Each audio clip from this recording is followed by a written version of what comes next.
Hey guys, आपका स्वागत है मेरे चैनल एडुल्यूमिनेसेंस पर एक बार फिर से। आज की वीडियो में मैं लेकर आई हूँ सिंथेसिस ऑफ पामाक्विन एंड क्लोरोक्विन। ये दोनों ही जो ड्रग्स हैं ये बिलोंग करती है एंटी मलेरियल क्लासेस से। अब इनकी डिटेल्स हम बाद में पढ़ लेंगे क्योंकि डिटेल्स के लिए टॉपिक नहीं है। अच्छा हाँ, उसके पहले अगर क्लोरोक्विन से रिलेटेड आपको डिटेल्स पता करनी है, उसके बारे में पढ़ना है, तो लिंक आपको डिस्क्रिप्शन में मिल जाएगी, वहाँ पे जाके आप चेकआउट कर सकते हैं। चलो शुरू कर रहे हैं सिंथेसिस ऑफ पामाक्विन। सबसे पहले देखो, पामाक्विन बनाने के लिए सबसे पहले तुमको ना पामाक्विन का स्ट्रक्चर पता होना चाहिए। क्विन नाम आ रहा है, यानी कि यहाँ पे जो बेसिक पेरेंट रिंग होगी वो होगी क्यूनोलीन की। क्यूनोलीन तुमको बनानी आनी चाहिए। एक बेंजीन, यहाँ देखो एक बेंजीन, उसके साथ में एक पायरिडीन रिंग जोड़ दो, फ्यूज़ कर दो तो क्यूनोलीन बन जाता है। पामाक्विन है ये, है ना। तो पामाक्विन में हमें क्या क्या चाहिए? हमें इस स्पेसिफिक पोजीशन पे चाहिए एक मेथॉक्सी ग्रुप, यहाँ पर हमको चाहिए एक अमाइन की लंबी सारी चेन, बस इतनी चीज़ें चाहिए तुमको। तो यानी क्या तीन इंपॉर्टेंट चीज़ें हैं? एक क्यूनोलीन का स्ट्रक्चर, एक मेथॉक्सी ग्रुप और एक नीचे जो चेन लगी है वो। इतनी तीन चीज़ें चाहिए हमें। तो यहाँ पर हम जो प्रिकर्सर लेने वाले हैं वो ऐसा लेंगे जिसमें कि एक बेंजीन होगी और एक मेथॉक्सी ग्रुप होगा। ऑलराइट, तो यहाँ पर प्रिकर्सर के तौर पे हम लेंगे 4 मेथॉक्सी 2 नाइट्रो एनिलीन। ये एनिलीन का स्ट्रक्चर है, इसमें सेकंड पोजीशन पर नाइट्रो ग्रुप है और फोर्थ पोजीशन पे मेथॉक्सी ग्रुप है। हम ये प्रिकर्सर ले रहे हैं। बेंजीन रिंग इसमें एज इट इज़ रहेगी फाइनल स्ट्रक्चर में, और मेथॉक्सी ग्रुप भी एज इट इज़ रहेगा। बाकी ये जो अमाइन का एन आपको दिखाई दे रहा है ये क्यूनोलिन का एन बन जाएगा। कैसे, चलो देखते हैं। तो हमें यहाँ पर इस नाइट्रो बेंजीन के साथ करवाना है, सॉरी नाइट्रो एनिलीन के साथ में करवाना है स्क्रॉप सिंथेसिस। आई होप आपने स्क्रॉप सिंथेसिस पढ़ी होगी क्यूनोलीन की मेरी वीडियो में। अगर वो भी नहीं पढ़ी है तो प्लीज़ चेकआउट करें डिस्क्रिप्शन बॉक्स की तरफ। नेक्स्ट, अब यहाँ पे क्या हो रहा है, इस प्रिकर्सर के साथ में आपने रिएक्शन लगाई किस किस की? ग्लिसरॉल, सल्फ्यूरिक एसिड और नाइट्रो बेंजीन की। जब ये रिएक्शन कंप्लीट होगी तो आपके पास फाइनल जो स्ट्रक्चर बन के आएगा उसे हम कहेंगे क्यूनोलीन का स्ट्रक्चर। लेकिन क्यूनोलीन में कैसा है? सब्स्टिट्यूटेड क्यूनोलीन है। यहाँ पर आपको जो क्यूनोलीन दिखाई दे रहा है उसमें आपके पास नाइट्रो ग्रुप भी प्रेजेंट है और मेथॉक्सी ग्रुप भी प्रेजेंट है। अब इसके बाद क्या होगा, हमें ये जो स्पेसिफिक स्ट्रक्चर दिखाई दे रहा है इस स्ट्रक्चर को हमको क्या करना है? कन्वर्ट करना है पामाक्विन की नीचे वाली चेन में। लेकिन उसमें अगर गौर से देखोगे तो आपको दिखाई देगा कि वहाँ पे नाइट्रो ग्रुप नहीं है, वहाँ पे अमाइन ग्रुप में चेन लगी हुई है।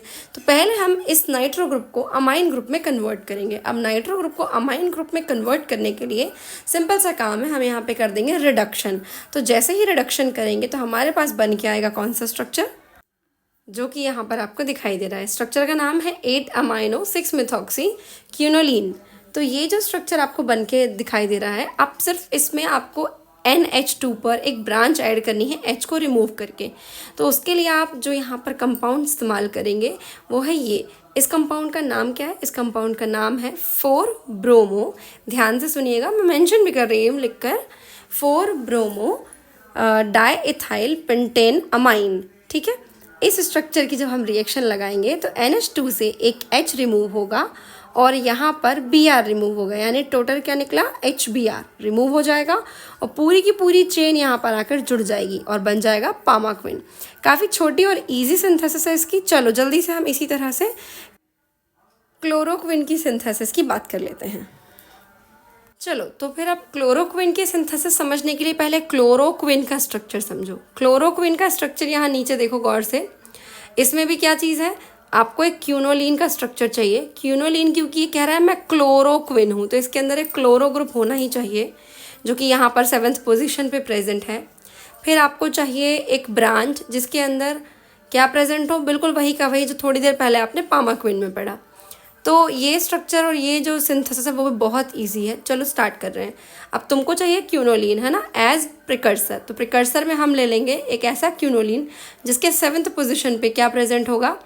प्रेजेंट होगा क्लोराइड। लेकिन यहाँ पे 2 क्लोराइड प्रेजेंट है, तो हम ले रहे हैं 4,7 डाइक्लोरोक्यूनोलीन। ठीक है, इसकी रिएक्शन हम करवा देंगे डायरेक्टली एक ऐसी ब्रांच से जो कि फाइनल क्लोरोक्विन बना दे। तो उसके लिए हमें यहाँ पे कौन सा स्ट्रक्चर चाहिए? 1 डाइइथाइल अमाइनो 4 अमाइनो पेंटेन। ठीक है, डाइइथाइल ये हो गया, अमाइनो और ये पेंटेन, इसके साथ में एक और अमाइनो।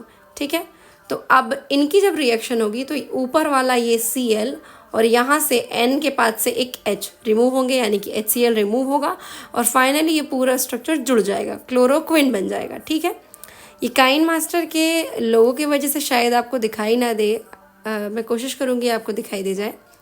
फिर इसके बाद नेक्स्ट आता है आपको इसके सॉल्ट कैसे प्रिपेयर करने हैं। तो क्लोरोक्विन की रिएक्शन अगर हम H2SO4 के साथ में करते हैं तो क्लोरोक्विन सल्फेट बन जाता है, जो कि इस तरफ आपको दिखाई दे रहा है। और अगर आप फॉस्फोरिक एसिड के साथ में करवाते हैं तो क्लोरोक्विन फॉस्फेट बन जाता है, जो कि यहाँ पर दिखाई दे रहा है। तो ये थी दोनों की ही सिंथेसिस। दोनों ही सिंथेसिस काफ़ी इजी हैं।